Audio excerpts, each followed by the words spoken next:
नमस्ते बच्चों, आज हम पढ़ेंगे dissolution of partnership. It's topic का प्रॉब्लम नंबर 8 ये अनसॉल्व प्रॉब्लम है जो आपके टेक्स्ट बुक के पेज नंबर 248 पर दिखेगा। ये 12th स्टैंडर्ड स्टूडेंट्स के लिए है जो महाराष्ट्र बोर्ड में पढ़ते हैं। चलो अब शुरू करते हैं।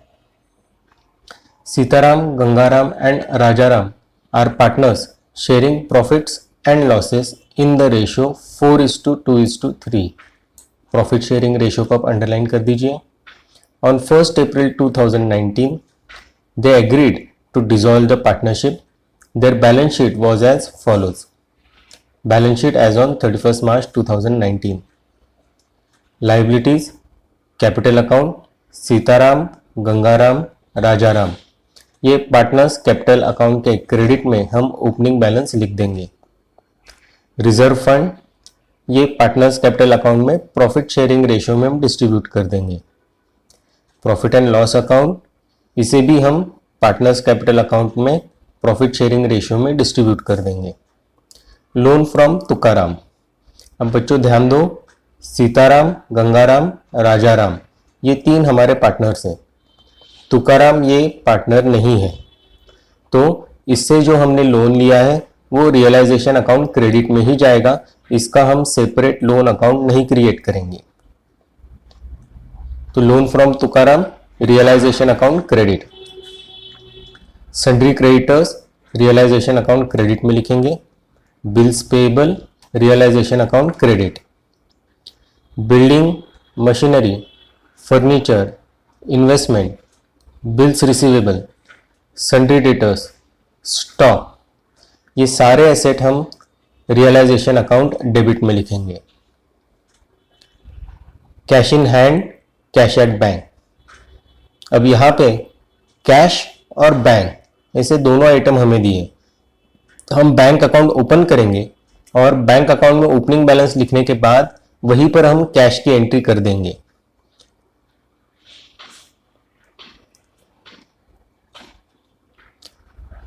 बैंक में कैश डिपॉजिट करने के बाद रियलाइजेशन की प्रोसीडिंग शुरू होगी। The assets realised, building ₹46,750, machinery ₹18,550, furniture ₹9,600, investment ₹10,650, bills receivable and debtors ₹20,750। Bills receivable and debtors इनकी कंबाइन अमाउंट है, हम इसे कंबाइन करके लिखेंगे। ये सारी जो एडजस्टमेंट है इसकी एंट्री आएगी bank account debit to realisation account. Realisation account में बाय बैंक लिखने के बाद सारे एसेट्स की हम लिस्ट बना देंगे। All the liabilities were paid off, हमारे पास तीन लाइबिलिटीज है, loan from Tukaram, sundry creditors and bills payable. इन तीनों का हम पेमेंट करेंगे। इसकी एंट्री आएगी realisation account debit to bank account. The cost of realisation was ₹800, इसकी entry realisation account debit to bank account आएगी। Rajaram becomes bankrupt and ₹1,100 was recovered from his estate. अब राजाराम यहाँ पे बैंकरप्ट हो गया, मतलब उसे हमें सारे पैसे नहीं मिलने वाले, हमें सिर्फ मिले उससे 1,100 ओनली। इसकी एंट्री आएगी bank account debit to Rajaram's capital account. बच्चों इस प्रॉब्लम में एक पार्टनर इंसॉल्वेंट है। ऐसे प्रॉब्लम में यूजुअली रियलाइजेशन लॉस आता है। लॉस जब हम पार्टनर्स कैपिटल अकाउंट को डिस्ट्रीब्यूट करते हैं तो इंसॉल्वेंट पार्टनर का जो बैलेंस होता है उसमें कुछ पैसे कम पड़ जाते हैं। इंसॉल्वेंट पार्टनर के पास देने के लिए पैसे नहीं होते, उसे एग्जिस्टिंग पार्टनर जैसे सीताराम और गंगाराम जो बैंकरप्ट नहीं हुए वो दोनों पार्टनर उनके प्रॉफिट शेयरिंग रेशियो में डिस्ट्रीब्यूट करेंगे। उनका प्रॉफिट शेयरिंग रेशियो होगा 4:2। ठीक है बच्चों, हम प्रॉब्लम सॉल्व करेंगे। सॉल्व करने के बाद आपको और अच्छे से समझेगा।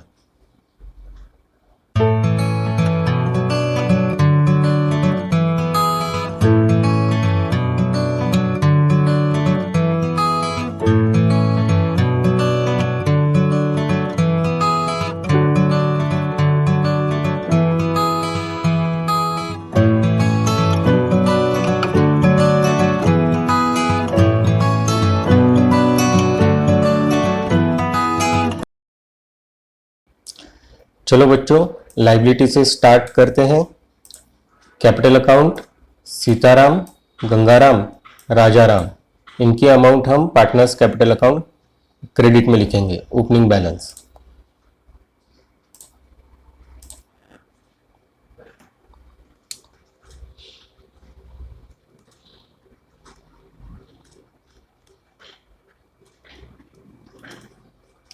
सीताराम के अमाउंट 65,000 हम सीताराम के कॉलम में लिखेंगे। गंगाराम के अमाउंट 45,000 और राजाराम के अमाउंट 7,000।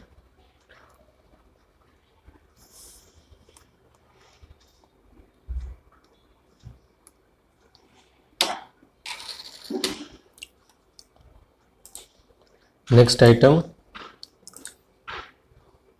रिजर्व फंड 18,000 रुपीज़, इसे हम प्रॉफिट शेयरिंग रेशियो में डिस्ट्रीब्यूट करेंगे। हमारा प्रॉफिट शेयरिंग रेशियो है 4:2:3।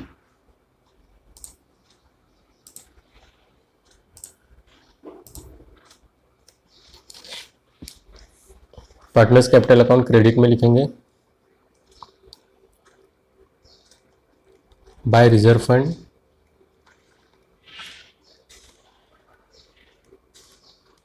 मैं यहाँ पे प्रॉफिट शेयरिंग रेशियो लिख देता हूँ 4:2:3। 4:2:3 इस रेशियो में अमाउंट डिस्ट्रीब्यूट करने के बाद आपको आएंगे 8,000, 4,000 और 6,000।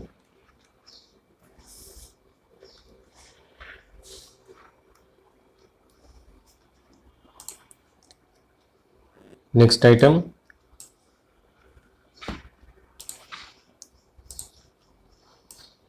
प्रॉफिट एंड लॉस अकाउंट 5,400, इसे भी हम पार्टनर्स कैपिटल अकाउंट में प्रॉफिट शेयरिंग रेशियो में डिस्ट्रीब्यूट कर देंगे।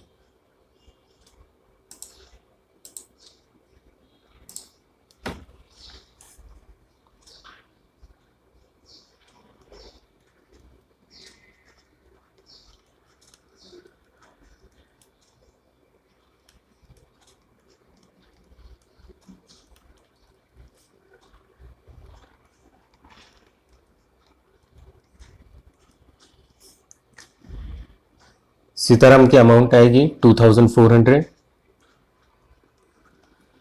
Gangaram 1,200 and Rajaram 1,800।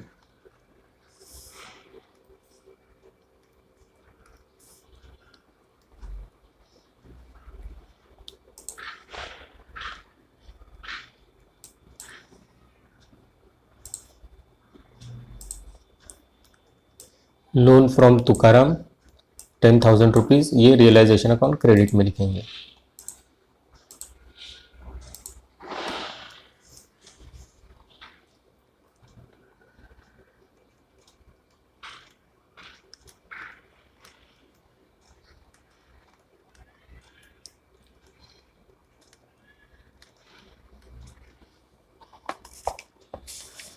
Amount 10,000।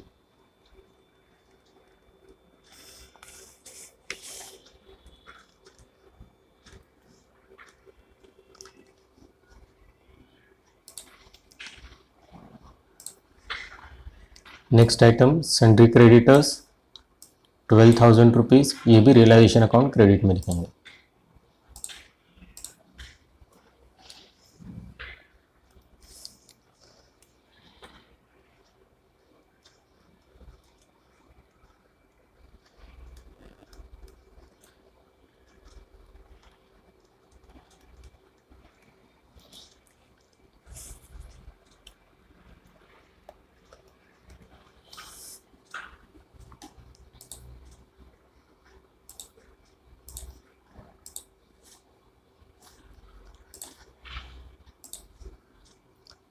Bills payable 4,600, इसे भी रियलाइजेशन अकाउंट क्रेडिट में ट्रांसफ़र करेंगे।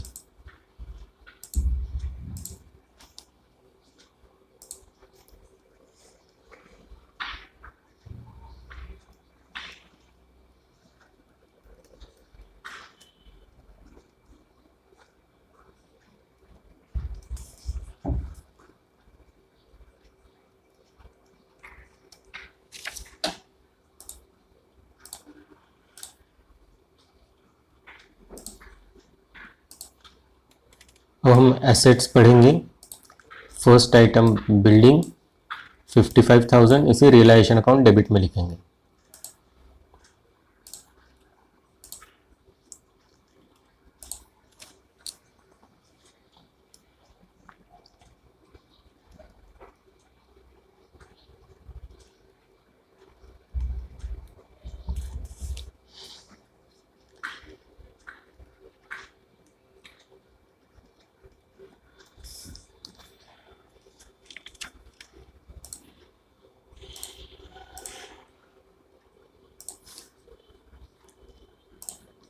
Next item machinery 25,000, realisation account debit.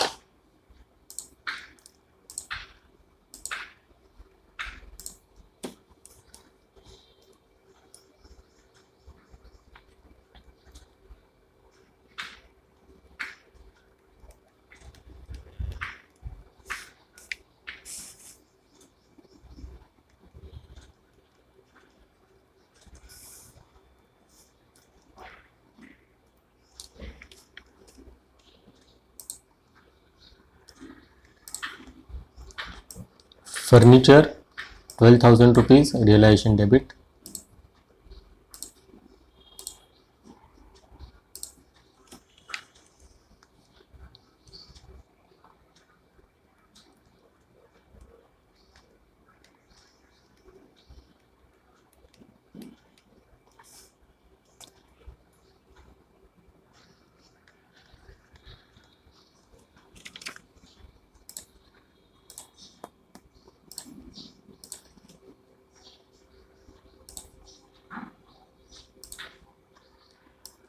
Investment 15,000 rupees, realisation account debit.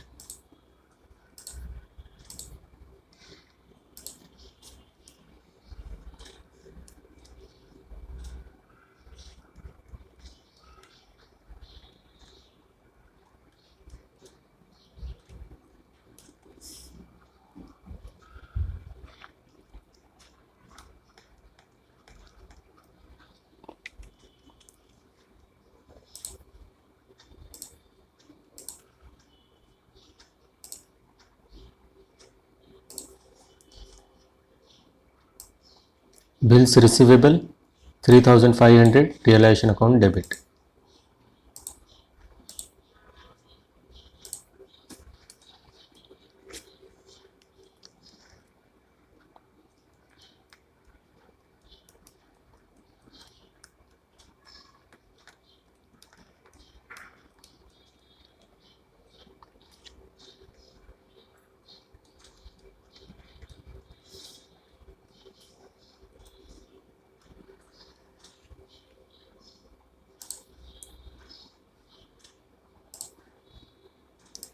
Sundry debtors 21,000, realization account debit.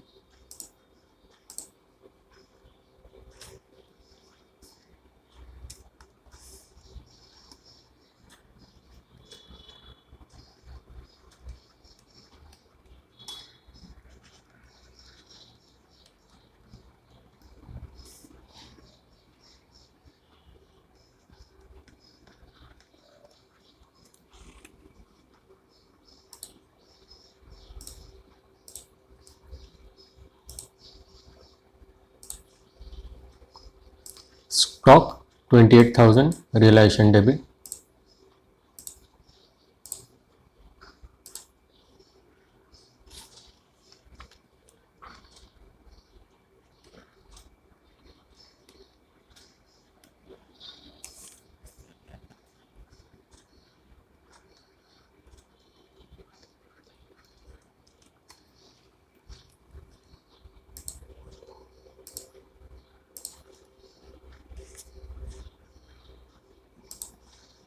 Next item cash in hand है, हम इसको बाद में लिखेंगे। पहले हम कैश एट बैंक लिखेंगे 2,000 रुपीज़, बैंक अकाउंट के डेबिट में ओपनिंग बैलेंस लिखेंगे।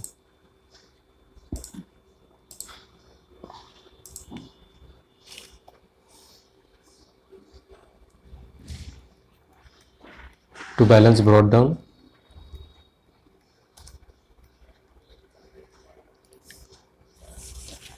2,000 rupees.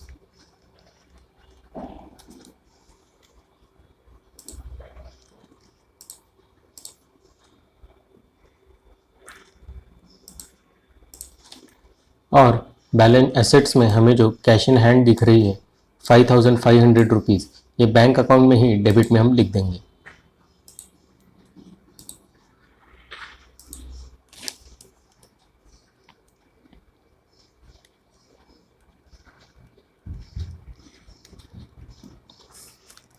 To cash account amount 5500। इसका मतलब है कि हमारे पास जो कैश थी वो हमने बैंक में जमा कर दी और बैंक से हमें जो पैसे मिलेंगे और बैंक में जो पैसे जमा होंगे उससे हम रियलाइजेशन की प्रोसीड आगे कंटिन्यू करेंगे।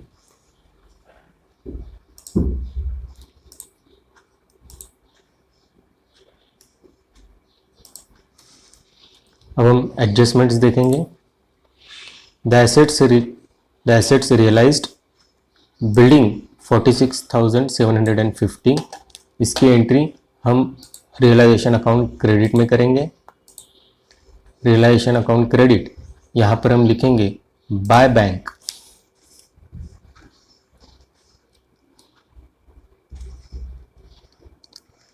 और हम लिस्ट बनाएंगे। पहला आइटम हमारा बिल्डिंग है, इनर कॉलम में उसकी अमाउंट लिखेंगे।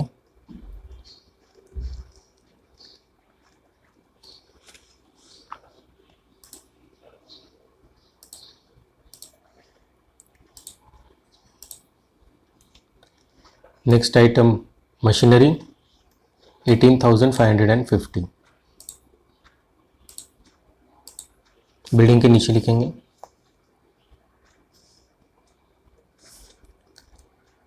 मशीनरी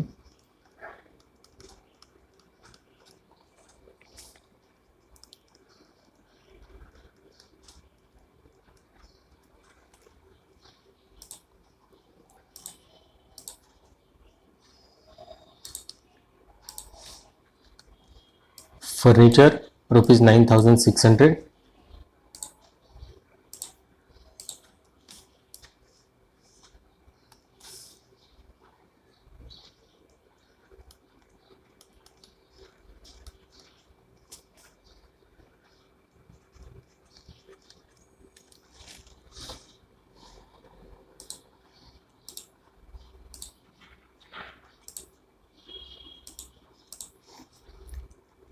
इन्वेस्टमेंट ₹10,650,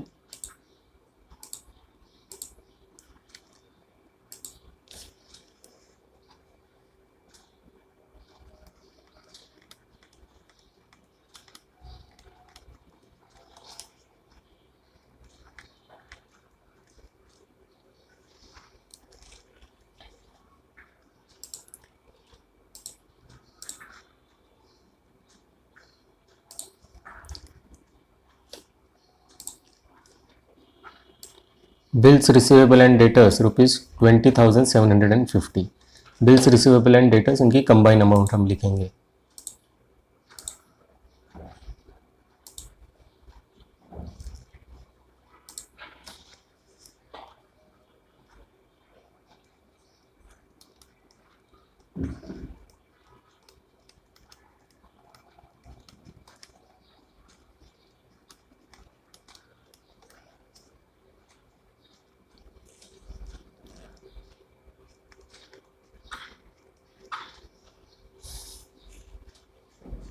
हमारे सारे एसेट्स लिखकर हो गए हैं। अब हम इनकी टोटल लेंगे और टोटल आउटर कॉलम में लिखेंगे। सारे एसेट्स की टोटल हमें 1,06,300 इतनी आएगी। इसकी सेकंड एडजस्टमेंट हम बैंक अकाउंट में करेंगे। To realisation account,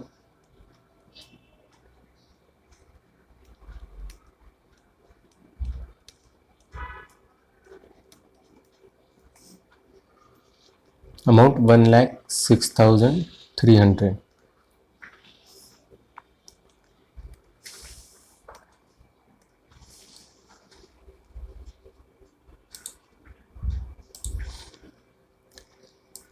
next adjustment, all liabilities were paid off, हम सारी लाइबिलिटीज को पे करेंगे रियलाइजेशन अकाउंट डेबिट में। क्रेडिट साइड में आपको लाइबिलिटीज दिखेंगी, by loan from Tukaram, by sundry creditors, by bills payable. इन्हीं की हमने पेमेंट करने रियलाइजेशन अकाउंट डेबिट में। डेबिट में हम लिखेंगे टू बैंक अकाउंट और इनकी लिस्ट बनाएंगे। Loan from Tukaram,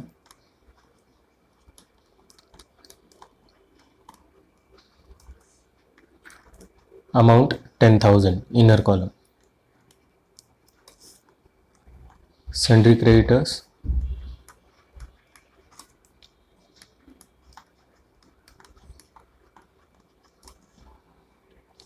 $12,000, bills payable,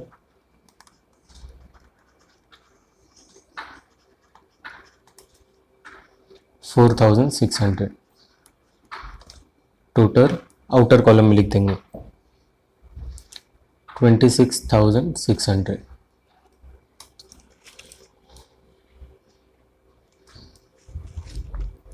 इसकी सेकंड एडजस्टमेंट हम बैंक अकाउंट में करेंगे।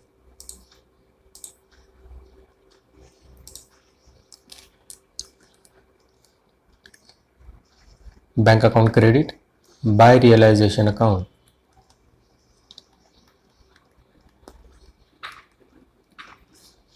$26,600।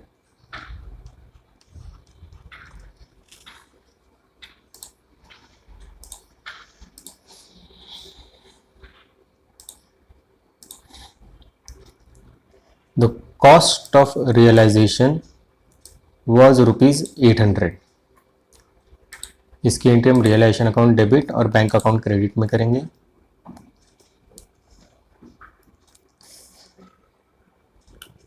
To bank,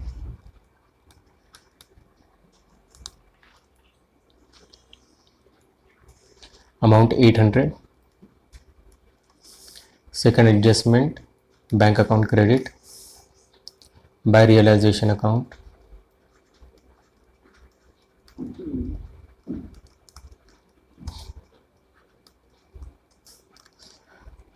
amount 800।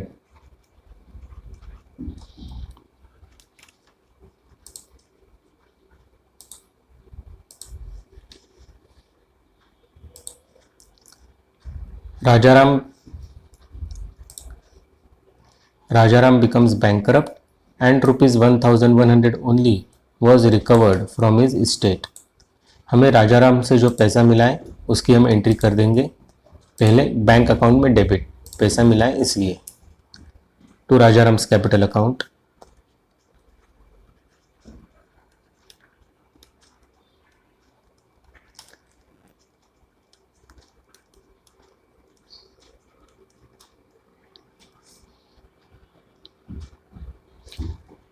अमाउंट 1,100।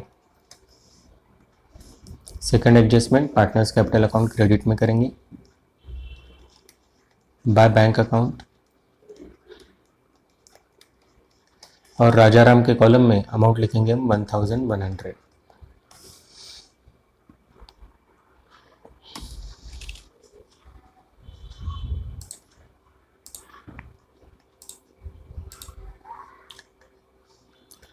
अब बैलेंस शीट के सारे आइटम हमने पढ़ लिए हैं, लिख भी दिए हैं, एडजस्टमेंट्स भी सारी हमने कर दिए। अब हम रियलाइजेशन अकाउंट का प्रॉफिट, अब हम रियलाइजेशन अकाउंट में प्रॉफिट है या लॉस है वो चेक करेंगे। सबसे पहले रियलाइजेशन अकाउंट क्रेडिट की आप टोटल ले लो और रियलाइजेशन अकाउंट में पेंसिल से आप वो अमाउंट लिख दो।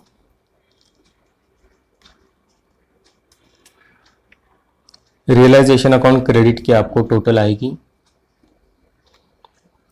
1,32,900 और रियलाइजेशन अकाउंट डेबिट इसकी टोटल आपको आएगी 1,86,900।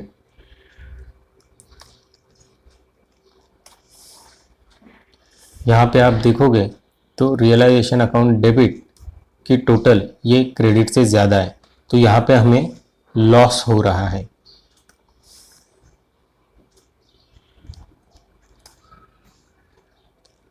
डेबिट में से क्रेडिट की टोटल आप माइनस कर दो, आपको लॉस की अमाउंट आ जाएगी। लॉस की अमाउंट 54,000 रुपीज़ आएगी। अब ये लॉस हम तीनों पार्टनर्स में डिस्ट्रीब्यूट कर देंगे उनके प्रॉफिट शेयरिंग रेशो में। हमारे 3 पार्टनर्स हैं, सीताराम, गंगाराम और राजाराम, और इनका प्रॉफिट शेयरिंग रेशो 4:2:3 है। तो ये प्रॉफिट हम डिस्ट्रीब्यूट करेंगे 4/9, 2/9 और 3/9 इस रेशियो में। अब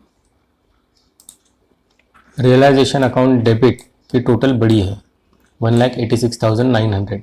ये हम डेबिट और क्रेडिट के आउटर कॉलम में दोनों साइड में लिख देंगे। डेबिट साइड में टू बैंक आपने लिखा है, इसके नीचे आप 4 लाइनें छोड़ दीजिए और उसके बाद रियलाइजेशन अकाउंट डेबिट की टोटल लिखिए।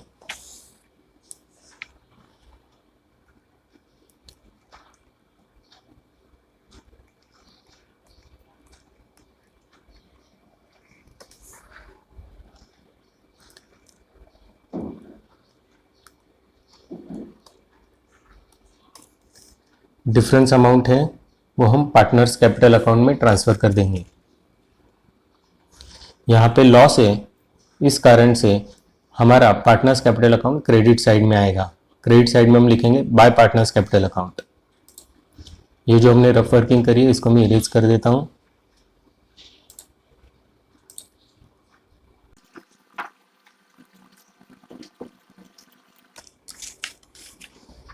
और हम क्रेडिट साइड में लिखेंगे बाय पार्टनर्स कैपिटल अकाउंट।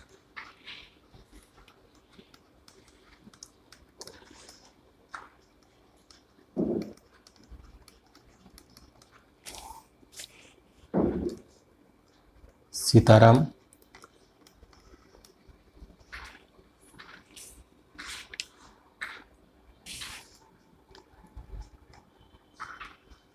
इसका शेयर 54,000 इंटू 4/9 इतना आएगा। कैलकुलेट करने के बाद आपको अमाउंट 24,000 रुपीज़ आएगी।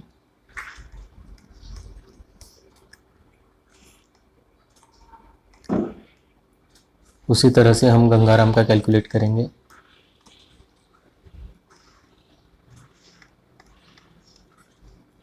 इसका शेयर 2/9 है। कैलकुलेशन करने के बाद हमें अमाउंट मिलेगी 12,000।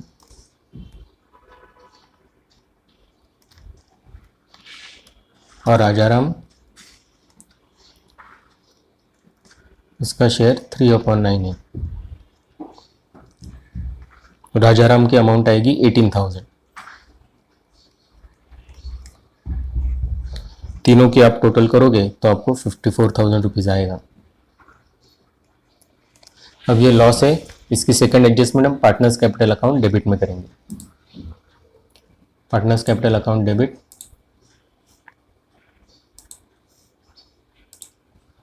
डेबिट साइड में हम लिखेंगे टू रियलाइजेशन अकाउंट।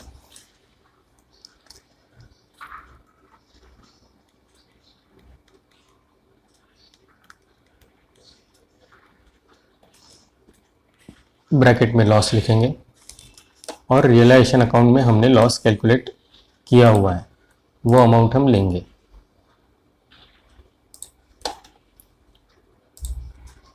सीताराम की अमाउंट है 24,000, गंगाराम की अमाउंट है 12,000 और राजाराम की अमाउंट है 18,000।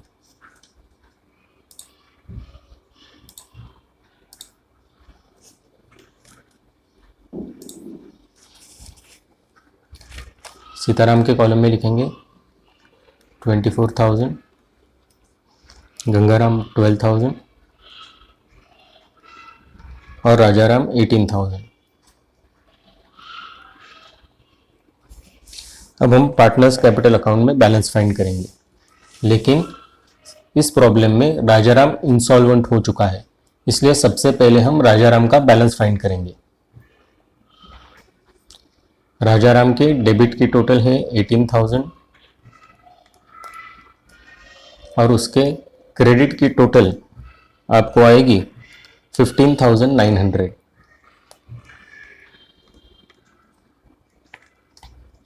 डेबिट में से क्रेडिट हम माइनस करेंगे तो हमें बैलेंस अमाउंट मिलेगी 2100। ये 2100 अमाउंट है वो सीताराम और गंगाराम उनके प्रॉफिट शेयरिंग रेशियो में डिस्ट्रीब्यूट करेंगे। सीताराम का शेयर, अब इनका प्रॉफिट शेयरिंग रेशियो है 4:2, ये आपको यहाँ पे दिखेगा 4:2। तो सीताराम का शेयर आएगा 4/6, गंगाराम का शेयर आएगा 2/6। और 2100 इसको आप उनके रेशियो में डिस्ट्रीब्यूट कर दोगे तो सीताराम की अमाउंट आएगी 1400 और गंगाराम की अमाउंट आएगी 700। अब इसको अकाउंट में कैसे लिखते हैं देखते हैं।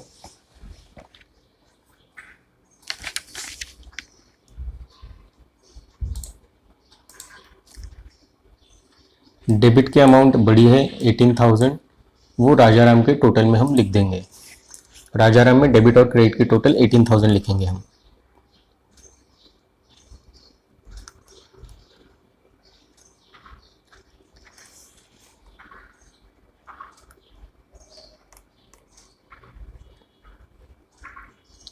अब डेबिट की टोटल ज़्यादा है, क्रेडिट में बैलेंस है, तो क्रेडिट में हम लिखेंगे बाय सबसे पहले सीताराम का share, by Sitaram's capital account.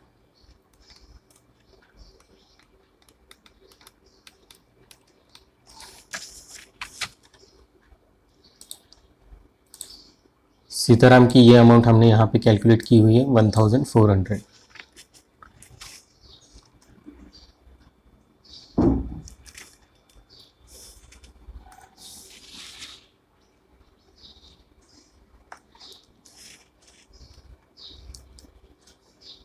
यहाँ पे ब्रैकेट में मैं वर्किंग लिख देता हूँ 2100 इंटू 4/6।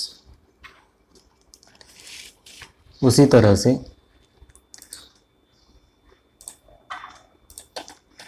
गंगाराम की अमाउंट आएगी 700। इसको अब मैं इरेज कर देता हूँ।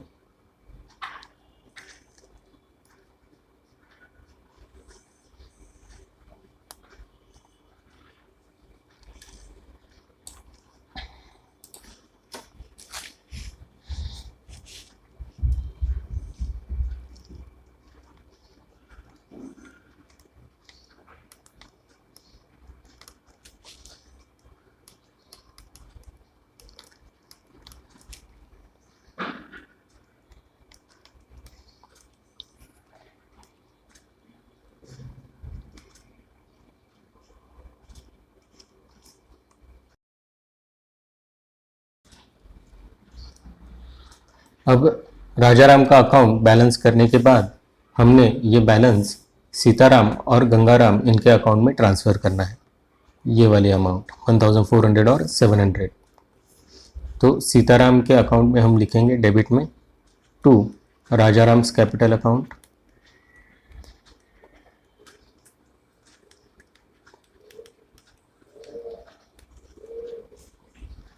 अमाउंट आएगी 1400 और गंगाराम्स कैपिटल अकाउंट 700।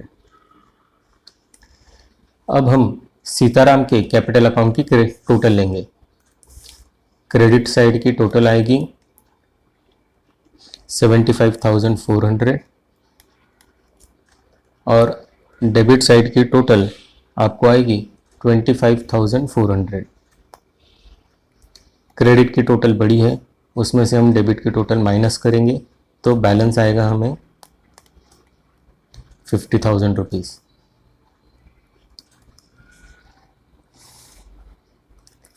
तो सीताराम की टोटल हम डेबिट और क्रेडिट दोनों साइड में लिख देते हैं 75,400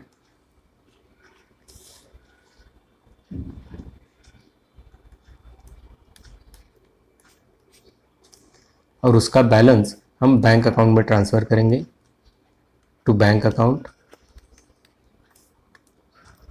50,000 रुपीज़।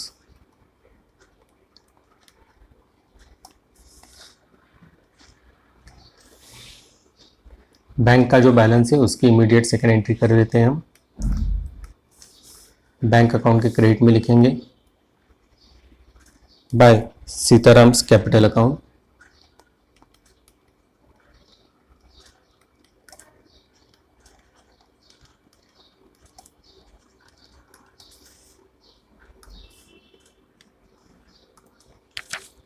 और हमने जो बैलेंस कैलकुलेट किया था 50,000 रुपीज़, ये अमाउंट हम वहाँ पे लिखेंगे।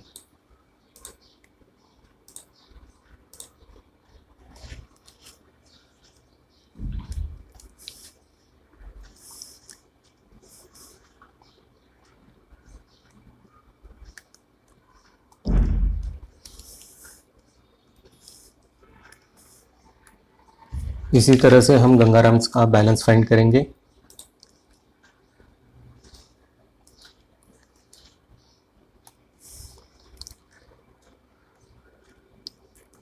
गंगाराम के क्रेडिट की टोटल आपको 50,200 इतनी आएगी और डेबिट की टोटल 12,700 इतनी होगी। क्रेडिट में से डेबिट माइनस करने के बाद हमें बैलेंस अमाउंट आएगी 37,500। ये 37,500 हम बैंक अकाउंट को ट्रांसफ़र कर देंगे। क्रेडिट की टोटल हम गंगाराम के टोटल में लिख देंगे 50,200, डेबिट और क्रेडिट दोनों साइड में।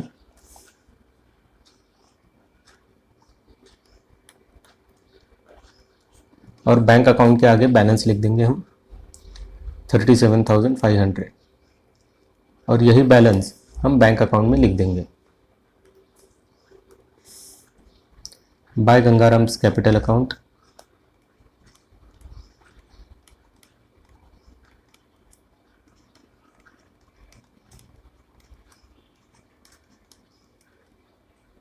$37,500। अब हम बैंक अकाउंट की टोटल लेंगे। बैंक अकाउंट की टोटल लेने पर आपको अमाउंट आएगी 1,14,900, डेबिट और क्रेडिट दोनों साइड पर।